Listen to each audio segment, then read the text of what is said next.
All right, home buying process can be very stressful and be very scary, and the reason is not far-fetched because of the unknown. A lot of things can go wrong when you're buying a house for the first time. That's why you do need help with people that are actually doing this full-time and that they know what they are talking about. Again, because you're borrowing a lot of money, you're so scared. Maybe you borrow even 100% of the money. For example, you're buying a house of $500,000 and you're not putting anything down.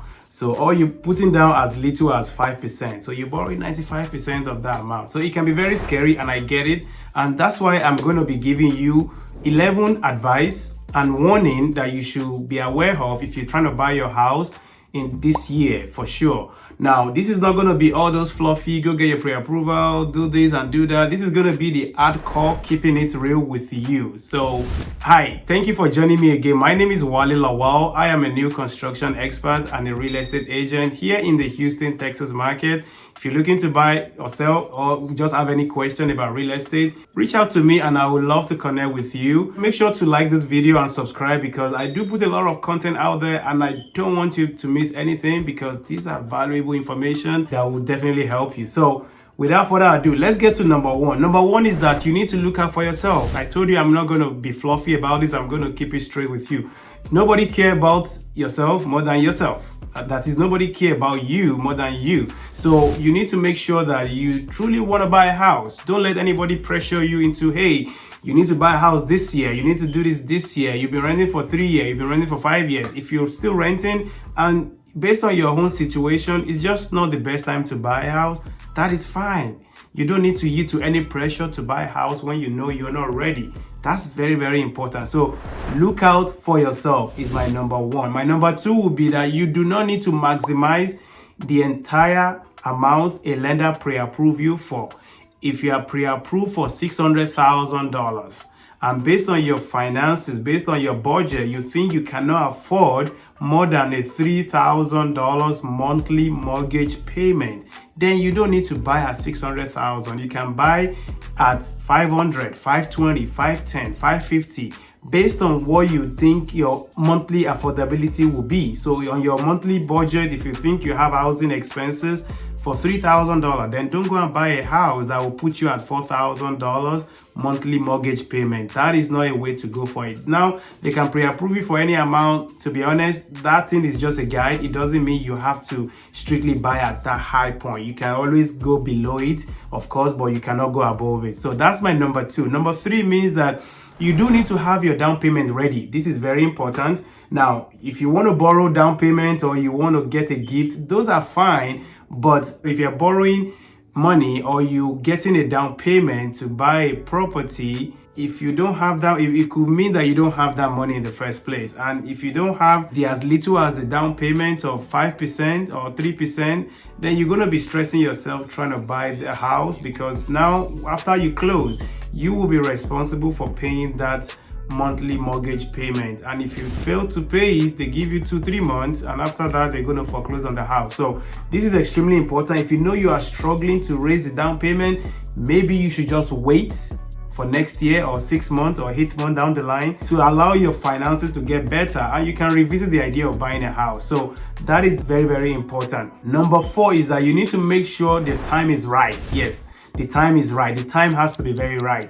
If the time is not right for you, it's just not the best time, there's a lot of things going on, then just wait. You can always revisit the idea, like I said. Number five is that you need to understand the loan product the lender is giving you. There's a lot of loan product out there. There is FHA, there is conventional 3%, there is conventional 5%, there is conventional 20%. You can even buy the house cash, and there is also FHA 3.5%. There is even 0% down payment.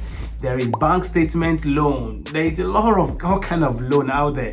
You just have to know based on your situation, what do you qualify for, number one. And if you qualify for that, what are the pros and cons of that loan product? You really want to make sure you understand that, because if you do not understand it, you may end up with a loan product that is just not the best for you. And I don't want that to happen to you. Now, number six is that you do need to have 3 to 6 months of emergency reserve. This is very important. When you're buying a house, some things might break on you, some things might just not as you want them. You might think something is working, and now you move into the house, they just break down on you, and you do have to fix them. As you move into the house, there's a family emergency. property and you just empty all your bank account for that down payment of 5% down payment, right?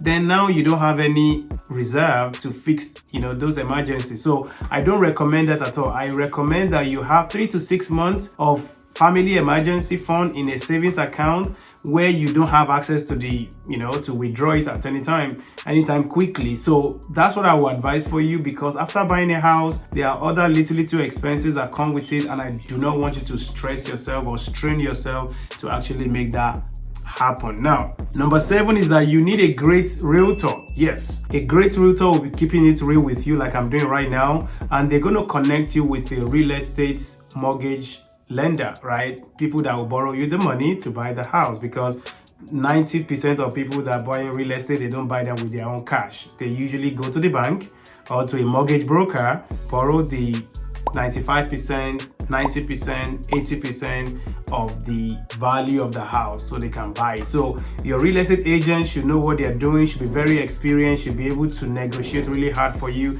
And of course, you have the network to other real estate professionals you're going to need in buying your house. And one of them is that real estate mortgage broker or real estate loan officer or real estate lender that will borrow you the money to buy the house. So that is my number 7. Number 8 is that do not buy distressed property. I see this all the time. People that are just getting started, they think they can go and buy a property that needs a lot of work so they can add value to it, because I'm also an investor, and they think, oh, we're going to be forcing equity into that house. We're going to be forcing the appreciation.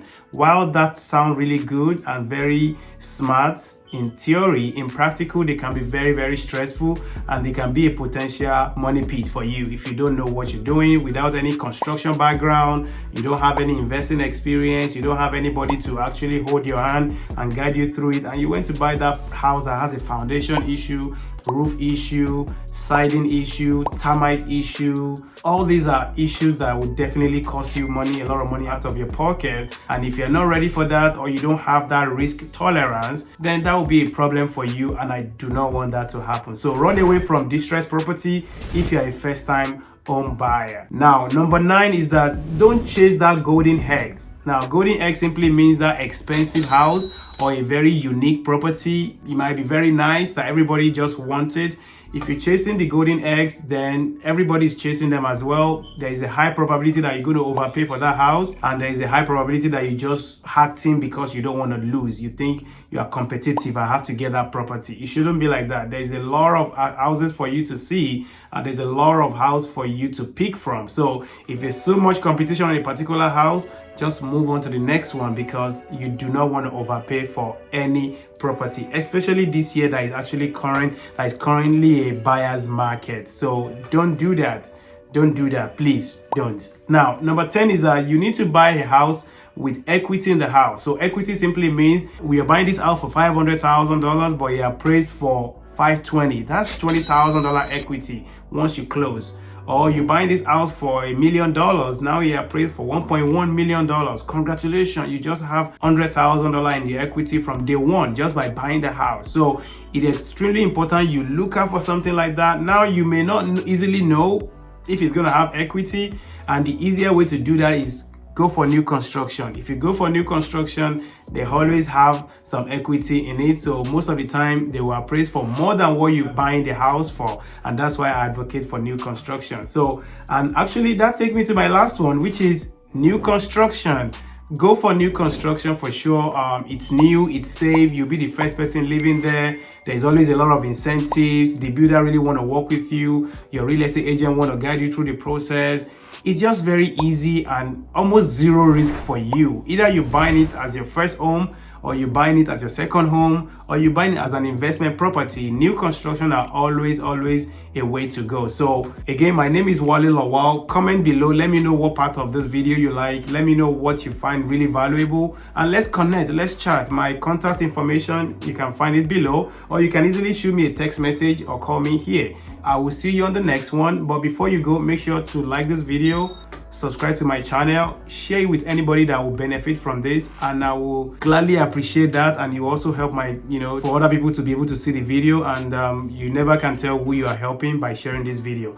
Thank you so much, and I will see you on the next one. Bye bye.